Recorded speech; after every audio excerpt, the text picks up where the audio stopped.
The other theory says the sun is burning by gravitational collapse. It is just, burning up, and the pressure produces the heat to keep it burning.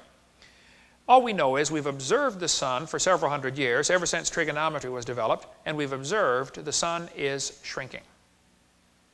Both in polar diameter and equatorial diameter, the sun is getting smaller.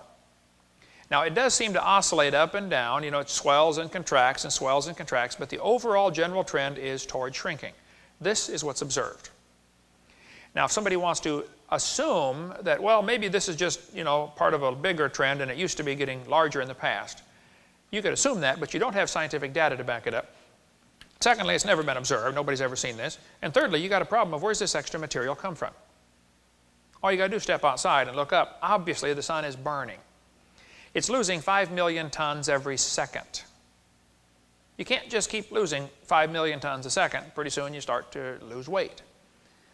And so the sun is losing this mass, 5 million tons every second, which means it used to be larger. And it used to be more massive. If you increase the mass of the sun going backwards in time for several billion years, you start to create a problem with the gravitational balance between the Earth and the sun. It's going to suck the Earth in and destroy everything. So those who would like us to believe it's 4.6 billion years old, I think have a very serious problem. I don't know. The shrinking sun might only limit it down to a few billion years. I don't know. But it certainly is obvious the sun is shrinking. Okay, a couple of more questions here. What about carbon dating? I get asked this question all the time, so let me explain how carbon dating works, tell you the assumptions involved in it, and tell you the problems associated with it, and give you some false dates that are frequently obtained with carbon dating. Here's how it works.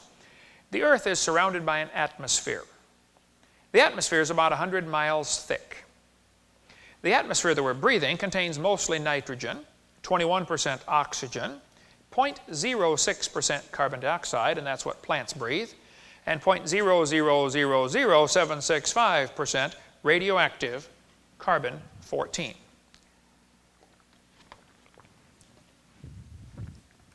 This radioactive carbon-14 mixes with oxygen and becomes carbon dioxide. Plants are breathing carbon dioxide. The theory is that probably the sun producing this carbon-14 in the upper atmosphere it's going to be mixed in because of normal wind currents. Thermal and convection currents are going to mix it in. So probably it's equally mixed, though we don't know that. The sun is producing carbon-14. What happens is radiation strikes the atmosphere and converts nitrogen into carbon-14. See, nitrogen has an atomic weight of 12, 7 protons, 7 neutrons, and 7 electrons whizzing around. And when the sunlight hits it, knocks a few things apart, and it turns into carbon-14. Now, carbon-14 is radioactive.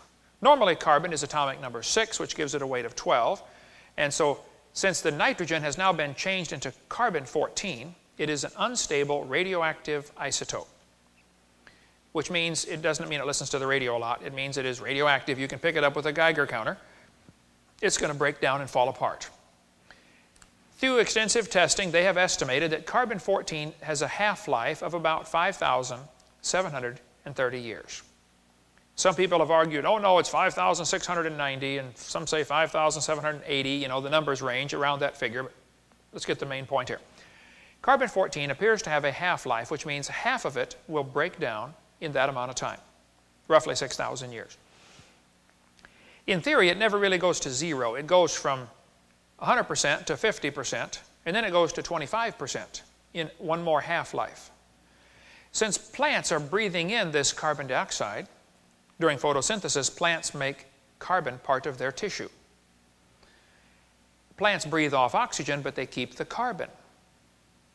It becomes part of the leaf and stem and fruit of the plant. Animals come along and eat the plants. During your lifetime, you probably have eaten plants or eaten animals that ate plants. I don't know what else is there out there to eat. That's all I've ever eaten in my life, okay, is one of those two things.